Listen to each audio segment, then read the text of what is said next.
ಈ job portals ಅಲ್ಲಿ ಹೋಗ್ಬಿಟ್ಟು ಡೇಟಾಬೇಸ್ ಡೆವಲಪರ್ ಪೊಸಿಷನ್ಸ್ ಚೆಕ್ ಮಾಡಿದ್ರೆ ಅದರ ಜಾಬ್ ಡಿಸ್ಕ್ರಿಪ್ಷನ್ ಅಲ್ಲಿ ಒಂದು ಲೈನ್ ಕಾಣುತ್ತೆ. ಏನು ಅಂದ್ರೆ ನಮಗೆ ಕ್ಲೌಡ್ ಸರ್ಟಿಫೈಡ್ ಡೇಟಾಬೇಸ್ ಡೆವಲಪರ್ ಬೇಕು ಅಥವಾ cloud experience is a must ಅಂತ ಹೇಳಿ ಒಂದು ರಿಕ್ವೈರ್ಮೆಂಟ್ ಬರ್ದಿರ್ತಾರೆ. ಇದು ಬರೀ ರಿಕ್ವೈರ್ಮೆಂಟ್ ಅಲ್ಲ, ಇದೊಂದು ಮ್ಯಾಂಡೇಟ್. ಅಂದ್ರೆ ನಿಮ್ಗೆ ಕ್ಲೌಡ್ ಎಕ್ಸ್ಪೀರಿಯನ್ಸ್ ಇಲ್ಲ ಅಂತ ಹೇಳಿದ್ರೆ ಅಥವಾ ಕ್ಲೌಡ್ ಸರ್ಟಿಫಿಕೇಶನ್ ಇಲ್ಲ ಅಂದ್ರೆ ನಿಮ್ನ ಪೊಸಿಷನ್ ಗೆ ಕನ್ಸಿಡರ್ ಕೂಡ ಮಾಡಲ್ಲ. ಈ ಯೋಚನೆ ಏನಕ್ಕೆ ಸರಿ ಇಲ್ಲ ಹಾಗೂ ನಮ್ಮ ಯೋಚನೆನ ಏನಕ್ಕೆ ಬದಲಾಯಿಸ್ಕೋಬೇಕು ಅಂತ ಹೇಳ್ಬಿಟ್ಟು ನಾನು ಈ ವಿಡಿಯೋಲಿ ನಿಮ್ಗೆ ಎಕ್ಸ್ಪ್ಲೈನ್ ಮಾಡ್ತೀನಿ.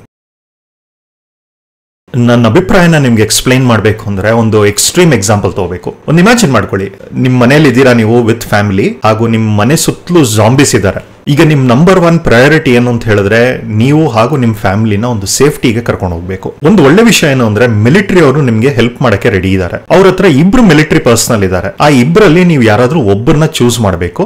ನೀವು ಯಾರನ್ನ ಚೂಸ್ ಮಾಡ್ತೀರೋ ಅವ್ರು ಬಂದು ನಿಮ್ನ ಸೇಫ್ಟಿಗೆ ಕರ್ಕೊಂಡು ಹೋಗ್ತಾರೆ. ಈಗ ಮಿಲಿಟರಿ ಅವರು ನಮ್ಗೆ ಕೊಡ್ತಿರೋ 2 ಆಪ್ಷನ್ ನೋಡೋಣ. ಮೊದಲನೇ ಆಪ್ಷನ್ ಬಂದು ಇವರ ಹೆಸರು ಪ್ರೀತಿ ಅಂತ ಹೇಳಿ. ಇವರು ಸುಮಾರು 10,000 ಜಾಂಬಿನ ಕೊಂದಿದ್ದಾರೆ. ಎರಡನೇ ಮಿಲಿಟರಿ ಪರ್ಸನಲ್ ಹೆಸರು ಬಂದು ದೀಪ್ತಿ. ಇವರು ಸುಮಾರು 1,000 ಜಾಂಬಿನ ಕೊಂದಿದ್ದಾರೆ. ಇಷ್ಟು ಇನ್ಫಾರ್ಮೇಶನ್ ಸಿಕ್ಕಿದೆ ತಡ ನೀವು ಆಲ್ರೆಡಿ ಡಿಸಿಷನ್ ತಗೊಳಕ್ ಶುರು ಮಾಡಿದೀರಾ. ಈ ಮಿಲಿಟರಿ ಪರ್ಸನಲ್ ಯಾರನ್ನ ಚೂಸ್ ಮಾಡ್ತೀರಾ ಅಂತ ಹೇಳ್ಬಿಟ್ಟು ಬನ್ನಿ ಇವ್ರ ಬಗ್ಗೆ ಇನ್ನೂ ಸ್ವಲ್ಪ ಇನ್ಫಾರ್ಮೇಶನ್ ಕಲೆಕ್ಟ್ ಮಾಡೋಣ. ಇವಾಗ ಇವರಿಬ್ಬರದು ಮಿಲಿಟರಿ ಎಕ್ಸ್ಪೀರಿಯನ್ಸ್ ನೋಡೋಣ. ಪ್ರೀತಿಯವರು ಮಿಲಿಟರಿಲಿ 5 ವರ್ಷದಿಂದ ಸರ್ವ್ ಮಾಡ್ತಾ ಇದಾರೆ ಹಾಗೂ ದೀಪ್ತಿಯವರು 7 ಇಯರ್ಸ್ ಇಂದ ಸರ್ವ್ ಮಾಡ್ತಾ ಇದಾರೆ. ಈಗಾಗಲೇ ನೀವೇನಾದ್ರೂ ಪ್ರೀತಿಯವ್ರನ್ನ ಚೂಸ್ ಮಾಡಿ ಇವರೇ ನಿಮ್ ಫ್ಯಾಮಿಲಿನ ರೆಸ್ಕ್ಯೂ ಮಾಡಬೇಕು ಅಂತ ಡಿಸೈಡ್ ಮಾಡಿದ್ರೆ ನೀವು ಖಂಡಿತ ತಪ್ಪಿಲ್ಲ. ಏನಕ್ಕೆ ಅಂದ್ರೆ ಈ ವಿಡಿಯೋ ನೋಡೋ 99% ಜನರು ಇದೇ ಸೆಲೆಕ್ಷನ್ ಈಗಾಗಲೇ ಮಾಡಿರ್ತಾರೆ. ಈಗ ನಾನು ಇವರಿಬ್ಬರ ಬಗ್ಗೆ ಇನ್ನೂ ಸ್ವಲ್ಪ ಇನ್ಫಾರ್ಮೇಶನ್ ಕೊಡ್ತೀನಿ. ಆ ಇನ್ಫಾರ್ಮೇಶನ್ ನೋಡಿದ್ರೆ ಬಹುಶಃ ನೀವು ನಿಮ್ ಡಿಸಿಷನ್ ನ ಕಂಪ್ಲೀಟ್ಲಿ ಚೇಂಜ್ ಮಾಡಬಹುದು. ಪ್ರೀತಿ ಮಿಲಿಟರಿಲಿ ಡ್ರೋನ್ ಪೈಲಟ್ ಆಗಿದ್ದಾರೆ. ಡ್ರೋನ್ ಪೈಲಟ್ ಅಂದ್ರೆ ಅವರೊಂದು ರಿಮೋಟ್ ಬೇಸ್ ಸ್ಟೇಷನ್ ಇಂದ ರಿಮೋಟ್ ಕಂಟ್ರೋಲ್ ಅಲ್ಲಿ ಡ್ರೋನ್ ನ ಹಾರಿಸ್ತಾರೆ ಹಾಗೂ ಆ ಡ್ರೋನ್ ಅಲ್ಲಿರೋ ಗನ್ ಇಂದ ಸುಮಾರು ಜಾಂಬೀಸ್ ನ ಕೊಲ್ತಾರೆ. ಹೇಗೆ ಕೊಲ್ತಾರೆ ಅಂದ್ರೆ ಅವ್ರು ರಿಮೋಟ್ ಆಗಿ ಒಂದು ಬಟನ್ ಪ್ರೆಸ್ ಮಾಡಿದ್ರೆ ಸಾಕು, ಡ್ರೋನ್ ಅಲ್ಲಿರೋ ಗನ್ ಫೈರ್ ಆಗುತ್ತೆ. ಆ ಎದುರುಗಡೆ ಜಾಂಬಿ ಆದ್ರೂ ಇರ್ಲಿ ಮನುಷ್ಯರಾದ್ರೂ ಇರ್ಲಿ ಎಲ್ಲಾರನ್ನೂ ಕೊಂದ್ಬಿಡುತ್ತೆ. ನೋಡಿ, ಇದರಿಂದಾನೇ ಇರ್ಬೋದೇನೋ ಪ್ರೀತಿ ಅವರು 5 ಇಯರ್ಸ್ ಎಕ್ಸ್ಪೀರಿಯನ್ಸ್ ಇದ್ರು ಕೂಡ ಆ 5 ಇಯರ್ಸ್ ಅಲ್ಲಿ ಸುಮಾರು 10,000 ಜಾಂಬಿನ ಕೊಂದಿದ್ದಾರೆ. ಅದೇ ದೀಪ್ತಿ ಅವ್ರನ್ನ ನೋಡೋಣ. ದೀಪ್ತಿ ಒಂದು ಮಿಲಿಟರಿಲಿ ಫುಟ್ ಸೋಲ್ಜರ್ ಆಗಿದ್ದಾರೆ. ಫುಟ್ ಸೋಲ್ಜರ್ ಅಂದ್ರೆ ಇವರು ಡ್ರೋನ್ ಪೈಲಟ್ ಅಲ್ಲ, but on the scene on the ground ಇದ್ದಾರೆ. ಆನ್ ದ ಗ್ರೌಂಡ್ ಇರೋದ್ರಿಂದ ಇವ್ರಿಗೆ close quarters combat, hand to hand combat ಚೆನ್ನಾಗಿ ಇವರಿಗೆ ಎಕ್ಸ್ಪೀರಿಯನ್ಸ್ ಇರುತ್ತೆ. ಈ ತರ ಒಂದು ರೆಸ್ಕ್ಯೂ ಸಿಚುವೇಶನ್ ಅಲ್ಲಿ ದೀಪ್ತಿ ಇನ್ನೂ ಸೂಟಬಲ್ ಇರ್ತಾರೆ ಕಂಪೇರ್ ಟು ಪ್ರೀತಿ. ಏನಕ್ಕೆ ಅಂದ್ರೆ ಪ್ರೀತಿ ಅವರು ಬರೀ ಒಂದು ಡಿಸ್ಟೆನ್ಸ್ ಇಂದ ಮಾತ್ರ ಹೆಲ್ಪ್ ಮಾಡಕ್ ಸಾಧ್ಯ, ಆದ್ರೆ ದೀಪ್ತಿ ಅವರು ಆನ್ ದ ಗ್ರೌಂಡ್ ಇದ್ದು ಹ್ಯಾಂಡ್ ಟು ಹ್ಯಾಂಡ್ ಕಾಂಬ್ಯಾಟ್ ಮಾಡಿ ಜಾಂಬೀಸ್ ನ ಕೊಲ್ಬಹುದು. ಈ ಉದಾಹರಣೆಯಿಂದ ನಾವು ಕಲಿಬೇಕಾಗಿರೋದು ಏನು ಅಂತ ಹೇಳಿದ್ರೆ ಬರೀ ನಂಬರ್ ಅಂದ್ರೆ ಇಲ್ಲಿ ನಾವು ಒಂದು 10,000 zombie kills versus 1,000 zombie kills ನೋಡಿದ್ವಿ. ಈ ಬರೀ ನಂಬರ್ ಇಟ್ಕೊಂಡು ಡಿಸೈಡ್ ಮಾಡೋದು ಒಂದೇ ಅಲ್ಲ, ಪ್ರತಿಯೊಂದು ಇನ್ಫಾರ್ಮೇಶನ್ ನಾವು ನೋಡಬೇಕು. ಈ ಸಿಚುವೇಶನ್ ಅಲ್ಲಿ ಪ್ರೀತಿಗಿಂತ Deepti who is a foot soldier ಅವರು ನಮ್ಮ ಫ್ಯಾಮಿಲಿನ ಬೆಟರ್ ರೆಸ್ಕ್ಯೂ ಮಾಡಬಹುದು. ಏನಕ್ಕೆ ಅಂತ ಹೇಳಿದ್ರೆ ಅವರು ಫುಟ್ ಸೋಲ್ಜರ್ ಆಗಿರೋದ್ರಿಂದ ಒಂದು ಹತ್ರದಲ್ಲಿ ಜಾಂಬೀಸ್ ನ ಹೇಗೆ ಕೊಲ್ಲೋದು, ಅವರಿಂದ ಹೇಗೆ ಎಸ್ಕೇಪ್ ಆಗೋದು, ಈ ತರ ನಾಲೆಡ್ಜ್, ಈ ತರ ಎಕ್ಸ್ಪೀರಿಯನ್ಸ್ ದೀಪ್ತಿ ಅವ್ರಿಗೆ ಚೆನ್ನಾಗಿ ಗೊತ್ತಿರುತ್ತೆ. ಪ್ರೀತಿಯವರು ಹೆಲ್ಪ್ ಮಾಡಬಹುದು, ಆದ್ರೆ ಅವರು ಒಂದು ಡಿಸ್ಟೆನ್ಸ್ ಇಂದ ಮಾತ್ರ ಹೆಲ್ಪ್ ಮಾಡಕ್ ಸಾಧ್ಯ. ಏನಕ್ಕೆ ಅಂದ್ರೆ ಅವರು ಡ್ರೋನ್ ಪೈಲಟ್. ಹಾಗಾಗಿ ನಾವು ಪ್ರತಿಯೊಂದು ಡಿಸಿಷನ್ ಮಾಡಬೇಕಾಗಿರುವಾಗ ಒಂದು ಫುಲ್ ಇನ್ಫಾರ್ಮೇಶನ್ ನ ಕಲೆಕ್ಟ್ ಮಾಡಿ ಡಿಸಿಷನ್ ತಗೋಬೇಕು. ಈಗ ನಾವು ಜಾಂಬಿ ಜಗತ್ತು ಬಿಟ್ಟು ಡೇಟಾಬೇಸ್ ಜಗತ್ತಿಗೆ ಬರೋಣ. ಅಲ್ಲಿ ಹೇಗೆ ನಾವು 2 ಮಿಲಿಟರಿ ಪ್ರೊಫೈಲ್ ನ ನೋಡಿದ್ವೋ ಇದೇ ರೀತಿ ಇಲ್ಲಿ 2 ಡೇಟಾಬೇಸ್ ಪ್ರೊಫೈಲ್ ನ ನೋಡೋಣ. ನೀವೊಂದು ಹೈರಿಂಗ್ ಮ್ಯಾನೇಜರ್ ಅಂತ ಅನ್ಕೊಳ್ಳಿ. ನಿಮ್ ಕಂಪನಿ ಆನ್ ಪ್ರೆಮಿಸ್ ಇಂದ ಕ್ಲೌಡ್ ಗೆ ಮೈಗ್ರೇಟ್ ಮಾಡ್ತಾ ಇದ್ದೀರಾ. ಹಾಗಾಗಿ ನಿಮ್ಗೆ ಡೇಟಾಬೇಸ್ ಡೆವಲಪರ್ಸ್ ಬೇಕು. ನಿಮ್ ಮುಂದೆ ಈ 2 ಪ್ರೊಫೈಲ್ ಇದೆ. ಪ್ರೀತಿ ಅವ್ರು ಬಂದು ಕ್ಲೌಡ್ ಡೇಟಾಬೇಸ್ ಸರ್ಟಿಫೈಡ್ ಹಾಗೂ ದೀಪ್ತಿ ಅವ್ರು ಬಂದು ಆನ್ ಪ್ರೆಮ್ ಡೇಟಾಬೇಸ್ ಎಕ್ಸ್ಪೀರಿಯನ್ಸ್ ಇದೆ. ಇವರಿಬ್ಬರ ಮಧ್ಯೆ ನೀವು ಚೂಸ್ ಮಾಡಬೇಕು. ನೀವು ನ್ಯಾಚುರಲಿ ಏನ್ ಮಾಡ್ತೀರಾ, ಕ್ಲೌಡ್ ಮೈಗ್ರೇಟ್ ಮಾಡ್ತಿರೋದ್ರಿಂದ ಪ್ರೀತಿನ ನೀವು ಚೂಸ್ ಮಾಡಬಹುದು. ಏನಕ್ಕೆ ಅಂದ್ರೆ ಅವ್ರ ಹತ್ರ ಆಲ್ರೆಡಿ ಕ್ಲೌಡ್ ಸರ್ಟಿಫಿಕೇಶನ್ ಇದೆ. ಆದ್ರೆ ನಾವು ಸರ್ಟಿಫಿಕೇಶನ್ ಮಾತ್ರ ಒಂದು ಕ್ರೈಟೀರಿಯಾ ಅಂತ ಹಿಡಿದಿರಾ, ಇನ್ನು ಅವ್ರ ಎಕ್ಸ್ಪೀರಿಯನ್ಸ್ ಹೇಗಿದೆ ಅದನ್ನ ನೋಡೋಣ ಬನ್ನಿ. ಈ ಪಿಕ್ಚರ್ ಅಲ್ಲಿ ನಾನು ಪ್ರೀತಿಯವರು ಕ್ಲೌಡ್ ಡೇಟಾಬೇಸ್ ಮೇಲೆ ವರ್ಕ್ ಮಾಡುವಾಗ ಅವ್ರ ಎಕ್ಸ್ಪೀರಿಯನ್ಸ್ ಹೇಗಿರುತ್ತೆ ಅದನ್ನ ನಾನು ತೋರಿಸಿದ್ದೀನಿ. ಏನು ಅಂದ್ರೆ ಪ್ರೀತಿಯವರು ಒಂದು ಸೀಕ್ವೆಲ್ ಇಂಟರ್ಫೇಸ್ ನ ಯೂಸ್ ಮಾಡ್ತಾರೆ. ಅಂದ್ರೆ ನೀವು ಯಾವುದೇ ಡೇಟಾಬೇಸ್ ತಗೊಂಡ್ರು ಅದೊಂದು ಇಂಟರ್ಫೇಸ್ ಕೊಡುತ್ತೆ. ಆ ಇಂಟರ್ಫೇಸ್ ಮುಖಾಂತರ ನೀವು ನಿಮ್ ಎಲ್ಲಾ ರೀತಿ ಡೆವಲಪ್ಮೆಂಟ್ ಮಾಡ್ತೀರಾ. ಅಂದ್ರೆ ಟೇಬಲ್ಸ್ ಕ್ರಿಯೇಟ್ ಮಾಡೋದು, ಪ್ರೊಸೀಜರ್, ಫಂಕ್ಷನ್, ಟ್ರಿಗರ್, ಹೀಗೆ ಎಲ್ಲಾ ರೀತಿ ಡೆವಲಪ್ಮೆಂಟ್ ಆ ಇಂಟರ್ಫೇಸ್ ಅಲ್ಲಿ ಮಾಡ್ತೀರಾ. ಆದ್ರೆ ಡೇಟಾಬೇಸ್ ಅಂತ ಹೇಳಿದ್ರೆ ಬರೀ ಡೆವಲಪ್ಮೆಂಟ್ ಒಂದೇ ಅಲ್ಲ, ಇನ್ನು ಎಷ್ಟೋ ಅದರಲ್ಲಿ ಆಕ್ಟಿವಿಟೀಸ್ ಇರುತ್ತೆ. ಸಚ್ ಆಸ್ ಸ್ಟೋರೇಜ್ ನ ಮಾನಿಟರ್ ಮಾಡೋದು, ಆಪರೇಟಿಂಗ್ ಸಿಸ್ಟಮ್ ನ ಅಪ್ಗ್ರೇಡ್ ಮಾಡೋದು ಅಥವಾ ಟ್ರಬಲ್ ಶೂಟ್ ಮಾಡೋದು, ಬ್ಯಾಕಪ್ ಹಾಗೂ ರೀಸ್ಟೋರ್ ಮಾಡೋದು, ರೆಪ್ಲಿಕೇಶನ್, ಆಟೋ ಸ್ಕೇಲಿಂಗ್ ಅಪ್ ಹಾಗೂ ಆಟೋ ಸ್ಕೇಲಿಂಗ್ ಡೌನ್, ಈ ರೀತಿ ಹಲವಾರು ಫೀಚರ್ಸ್ ಅಥವಾ ಆಕ್ಟಿವಿಟೀಸ್ ಡೇಟಾಬೇಸ್ ಅಲ್ಲಿ ಮಾಡಬೇಕಾಗಿರುತ್ತೆ. ಇಲ್ಲಿ ಪ್ರೀತಿಯವರಿಗೆ ಇದ್ರಲ್ಲೆಲ್ಲ ಎಕ್ಸ್ಪೀರಿಯನ್ಸ್ ಇರುತ್ತೆ. ಆದ್ರೆ ಅವ್ರ ಎಕ್ಸ್ಪೀರಿಯನ್ಸ್ ಯಾವ ರೀತಿ ಅಂತ ಹೇಳಿದ್ರೆ ಈ ಇಂಟರ್ಫೇಸ್ ಇದೆಯಲ್ಲ, ಈ ಕ್ಲೌಡ್ ಮೈನ್ ಬೆನಿಫಿಟ್ ಏನು ಅಂತ ಹೇಳಿದ್ರೆ ಎಲ್ಲ ನಿಮ್ಗೆ ಒಂದೇ ಇಂಟರ್ಫೇಸ್ ಅಲ್ಲಿ ಈಸಿಲಿ ಕ್ಲಿಕಬಲ್ ಆಪ್ಷನ್ ಕೊಟ್ಬಿಡುತ್ತೆ. ಅಂದ್ರೆ ಒಂದು ಕ್ಲಿಕ್ ಮಾಡಿದ್ರೆ ಬ್ಯಾಕಪ್ ಆಗುತ್ತೆ, ಒಂದು ಕ್ಲಿಕ್ ಮಾಡಿದ್ರೆ ರೀಸ್ಟೋರ್ ಆಗುತ್ತೆ, ಇನ್ನೊಂದು ಕ್ಲಿಕ್ ಮಾಡಿದ್ರೆ ರೆಪ್ಲಿಕೇಶನ್ ಆಗುತ್ತೆ.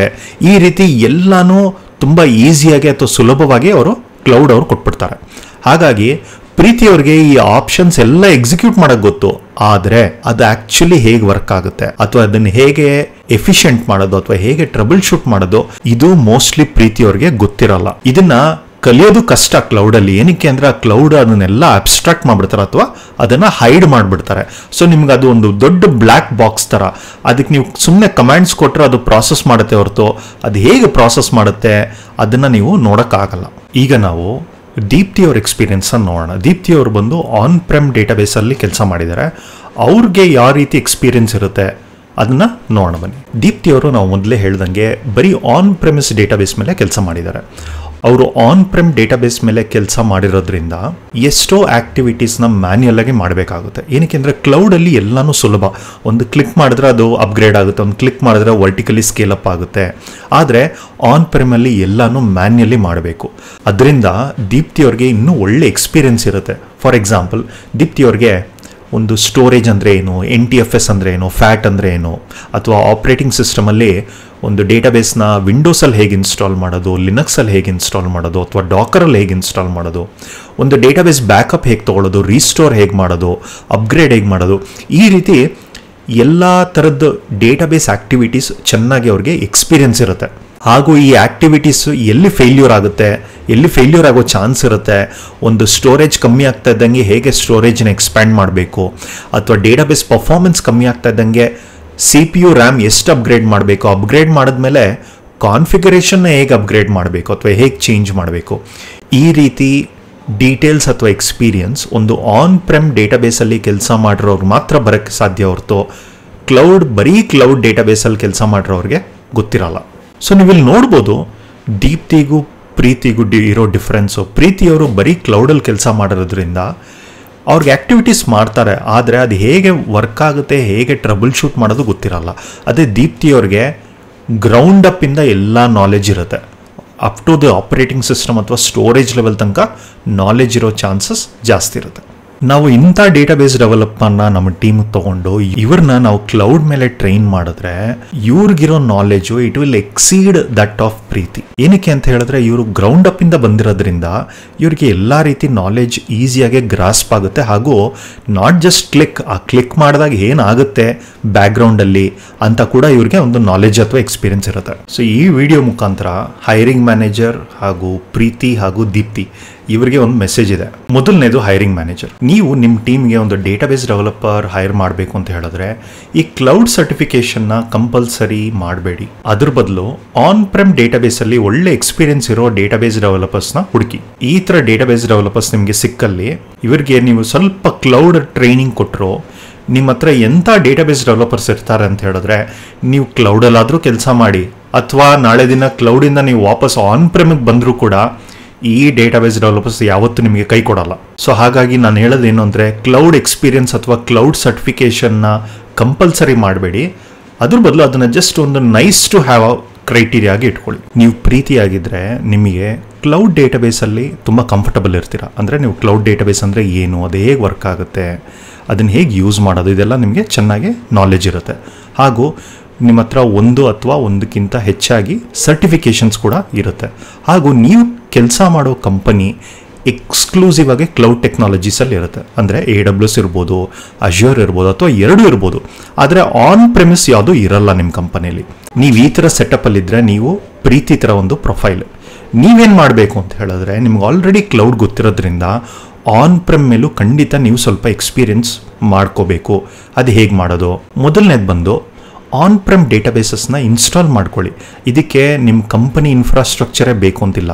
ನಿಮ್ಮ ಪರ್ಸ್ನಲ್ ಡೆಸ್ಕ್ಟಾಪ್ ಅಥವಾ ಲ್ಯಾಪ್ಟಾಪಲ್ಲಿ ಕೂಡ ನೀವು ಈಸಿಲಿ ಒಂದು ಡೇಟಾಬೇಸ್ನ ಇನ್ಸ್ಟಾಲ್ ಮಾಡ್ಬೋದು. ಡೇಟಾಬೇಸ್ ಅಂದರೆ ಪೋಸ್ಟ್ಗ್ರೆಸ್ ಇದೆ, MySQL ಇದೆ, ಓಪನ್ ಸೋರ್ಸ್ ಕಡೆ. ಅದೇ ನೀವು ಲೈಸೆನ್ಸ್ಡ್ ಅಂದರೆ SQL ಸರ್ವರ್, ಒರಾಕಲ್ ಇವ್ರದ್ದು ಕೂಡ ಫ್ರೀ ಸಾಫ್ಟ್ವೇರ್ ಅಥವಾ ಕಮ್ಯುನಿಟಿ ವರ್ಷನ್ ಇದೆ, ಅದನ್ನು ನೀವು ಡೌನ್ಲೋಡ್ ಮಾಡಿ ಇನ್ಸ್ಟಾಲ್ ಮಾಡ್ಬೋದು. ಇದು ಮಾಡೋದ್ರಿಂದ ನಿಮಗೊಂದು ಎಕ್ಸ್ಪೀರಿಯನ್ಸ್ ಬರುತ್ತೆ. ಒಂದು ಡೇಟಾಬೇಸ್ ಹೇಗೆ ಇನ್ಸ್ಟಾಲ್ ಮಾಡೋದು, ಹೇಗೆ ಅನ್ಇನ್ಸ್ಟಾಲ್ ಮಾಡೋದು, ಹೇಗೆ ಅಪ್ಗ್ರೇಡ್ ಮಾಡೋದು. ಏನಕ್ಕೆ ಅಂದರೆ ಕ್ಲೌಡಲ್ಲಿ ನಿಮಗೆ ಈ ಎಕ್ಸ್ಪೀರಿಯನ್ಸ್ ಖಂಡಿತ ಸಿಗಲ್ಲ.